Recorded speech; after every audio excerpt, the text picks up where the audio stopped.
ऐसा कॉलर है भाई, मेरा नाम बासित है जी। मुझे ये सवाल करना है कि मुल्क साहब को बताना है कि लाउड स्पीकर्स का इस्तेमाल कितना जरूरी है मस्जिद में। मतलब जो फजर में हम नमाज पढ़ते हैं, जो फजर की नमाज हो गई उसके बाद जो औरात पढ़ी जाती है उसको माइक पे जरूरी मतलब माइक ऑन रखना जरूरी है, उस टाइम के बंद रख सकते हैं, क्योंकि जो आसपास घर होते हैं ना इस मस्जिद के, वो सुबह अपना मतलब एक आराम करना चाहते हैं, वो नहीं कर पाते क्योंकि वॉल्यूम जो है इतना ज्यादा होता है। इवन कि मैंने इमाम साहब को भी बोला, उन्होंने बोला कि मैंने मस्जिद कमेटी को बोला, वो मान नहीं रहे। वो बड़ा गुस्सा हो गए मुझसे, जो मस्जिद कमेटी थी हमारी, वो बड़ा गुस्सा हो गए मुझसे कि ये बोल के कि ये आप क्यों बोल रहे हो, ऐसा नहीं होना चाहिए, गलत है, वो है। तो इस बारे में आप थोड़ा प्लीज बता दें। विकास साहब, एक और चीज मैं इसमें ऐड करना चाहूंगा, ये सिर्फ फजर की ही बात नहीं है, बाकी नमाजें भी जब होती है तब भी ऐसी चीजें होती है, और मोहल्ले में बहुत सारे ऐसे लोग होते हैं जो कि गैर मुस्लिम भी होते हैं, उनको भी तकलीफ होती है। देखिए, बिल्कुल हम मुसलमान हैं और हमें इंसानों के हुकूक की तालीम खुद मजहब ने दी है। हजरत नबी पाक अलैहिस्सलातु वस्सलाम की मुबारक जिंदगी में हमें दो वाक़े मिलते हैं। एक वाक़या में तिलावत की जहां तक बात है, हजरत उमर रज़ियल्लाहु ताला अन्हु जहरी आवाज में तिलावत करते थे और हजरत अबू बकर सिद्दीक रज़ियल्लाहु ताला अन्हु वो हल्के से जहर में, सिर में, यानी आहिस्ता आहिस्ता तिलावत करते थे। तो इन दोनों को आपने एतदाल की तालीम दी और फरमाया आप कुछ जहर करो, और इनसे कहा कि आप कुछ आवाज में कमी करो। और दूसरी बात जो अहादीस की तमाम किताबों में मौजूद है, अम्मा आयशा सिद्दीका रज़ियल्लाहु ताला अन्हा फरमाती हैं कि जब नबी पाक अलैहिस्सलातु वस्सलाम रात को नमाज पढ़ने के लिए उठते थे तो वो इतनी चुपके चुपके आहिस्ता आहिस्ता उठते थे कि कहीं मेरी आंख न खुल जाए। मेरे आराम को उनको इतना ख्याल रहता था कि आप रात में बेदार हुए, वजू वगैरह से फरागत हासिल करनी चाहिए, तो आप जब कमरे से बाहर निकलते हैं, आप जब बिस्तर से बाहर निकलते हैं, तो ऐसा अंदाज इख्तियार करते हैं कि कोशिश ये होती है कि इन घर वालों को तकलीफ न हो, इस अहलिया को तकलीफ न हो। तो इस उसूल को जहन में रखें।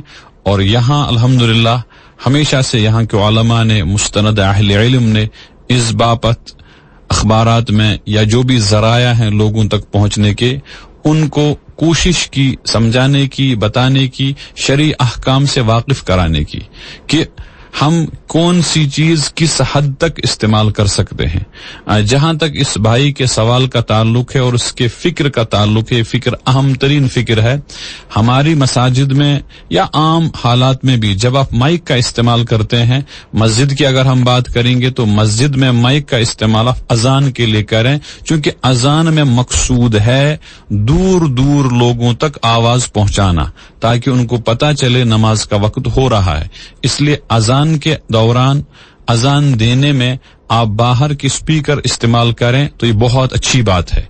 लेकिन वाज़ो तबलीग, जिक्र अज़कार, औराद व वज़ाइफ या नमाज, ये वो चीज है जो आप पढ़ा, मसलन नमाज पढ़ा, वो तो हम मस्जिद में मौजूद लोगों को पढ़ा रहे हैं।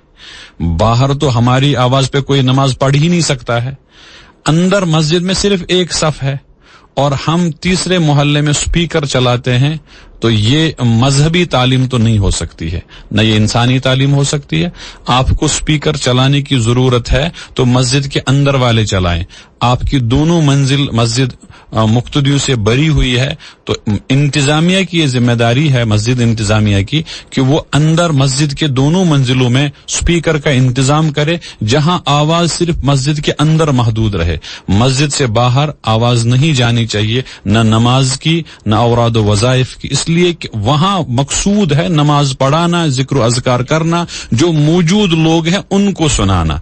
और जो मौजूद ही नहीं है, ये इंसानी हुकूक की खिलाफ वर्जी भी है और मजहबी तालीमात की खिलाफ वर्जी भी है। इसलिए कि आस पड़ोस में लोग या तो अपने औराद वज़ाइफ में मशगूल होते हैं, या कुछ आराम में मशगूल होते हैं, या कुछ किसी और चीज में मशगूल होते हैं। खास तौर पर सुबह के औकात में, चूंकि बच्चे उसी वक्त शायद सो जाते हैं, तो उनके भी आराम, जो छोटे छोटे बच्चे होते हैं या रात भर वो उनने अपनी माँ को तंग किया होता है और सुबह वो माँ चाहती है नमाज के बाद कुछ देर आराम करने की, हमारी इस रविश की वजह से उनके आराम में खलल خلل پڑتا ہے.